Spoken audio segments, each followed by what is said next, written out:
You don't become a spiritual woman because you read every devotional or mastered self control.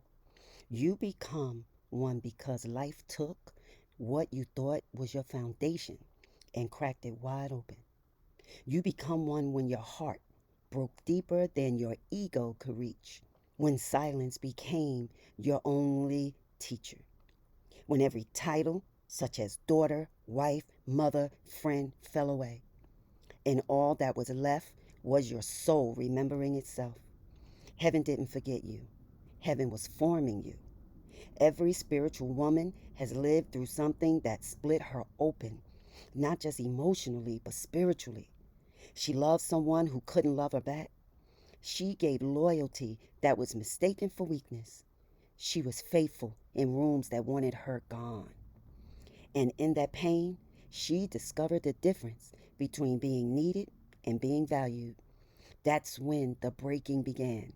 Not because she was unworthy, but because heaven was pulling her out of every system that taught her to shrink. When God begins to make a spiritual woman, he hires her into invisible training, not because she isn't ready, but because the world isn't.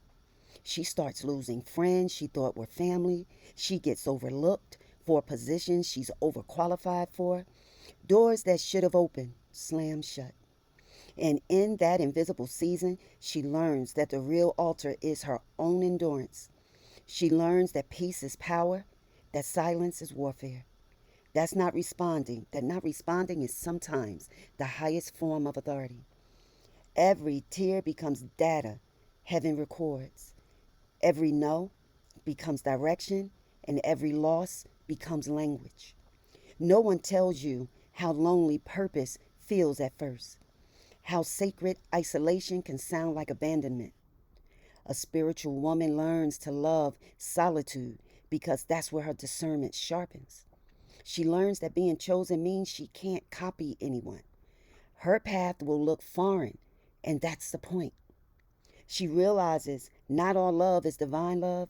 Some connections were sent to drain her. Some opportunities were traps wrapped in validation. She learns to walk alone, but with grace, to forgive without access, and to trust God when she can't trace him. Then one day, she wakes up different. No announcement, no warning. She just stops chasing closure, stops explaining her peace, stops entertaining chaos that used to impress her. Now she moves with discernment, not desperation. Now her boundaries aren't walls, they're gates. Now her silence speaks louder than her past ever could. This is when she becomes dangerous, not to people, but to darkness. Because now she knows who she is. Now she knows her power isn't in how loud she speaks, but in how deeply she listens.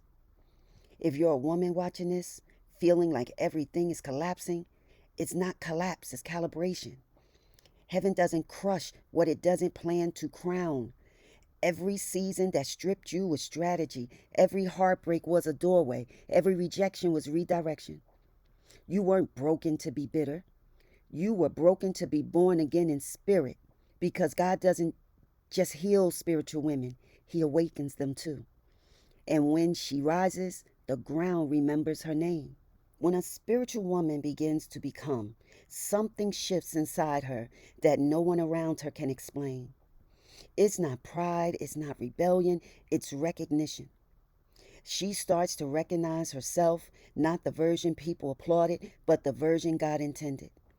Her heart has already been through the fire. Now it beats to a higher rhythm. She no longer confuses pain for passion. She no longer fights for spaces that require her to shrink.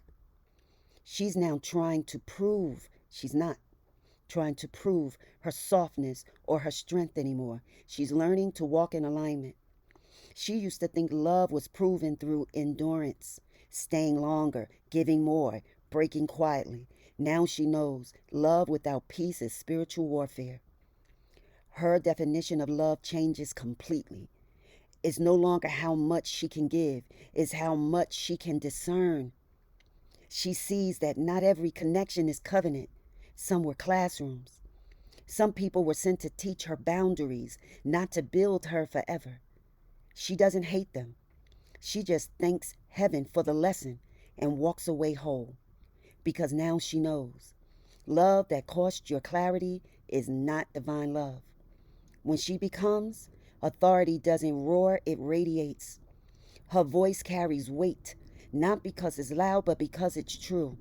This is where she starts to understand that spiritual power isn't something she earns, it's something she remembers. She begins to see that her intuition was never weakness, it was an inheritance. And the world tried to make her doubt it because they knew what would happen if she ever trusted it. So instead, they called her names to affect her mental and emotional stability. Now she trusts her discernment like oxygen. She walks into rooms and feels the temperature before anyone speaks. She knows what to say and when silence is her strategy. That's spiritual intelligence, and that's when darkness starts to notice her. When a spiritual woman fully becomes, she's no longer a target, she's a threat, not to people, but to every system built on her silence. Her very presence disturbs what's false. Her peace exposes pretenders. Her confidence convicts the insecure. She doesn't chase confrontation, truth follows her. She doesn't seek revenge because revelation handles that. She's dangerous because she's detached. The moment she no longer needs validation, her power doubles. That's why heaven had to train her in obscurity so she could carry visibility with humility. Every spiritual woman eventually has to reclaim herself, not from men, not from systems, but from the lies she believed about her worth. She unlearns the idea that submission means silence. She realizes humility was never meant to hide her voice. She understands that being chosen doesn't mean being available to everyone. She begins to move like a queen in her own spiritual jurisdiction. Not because she thinks she's better, but because she finally remembers she's an answer. She stops praying to be seen and starts praying to be effective.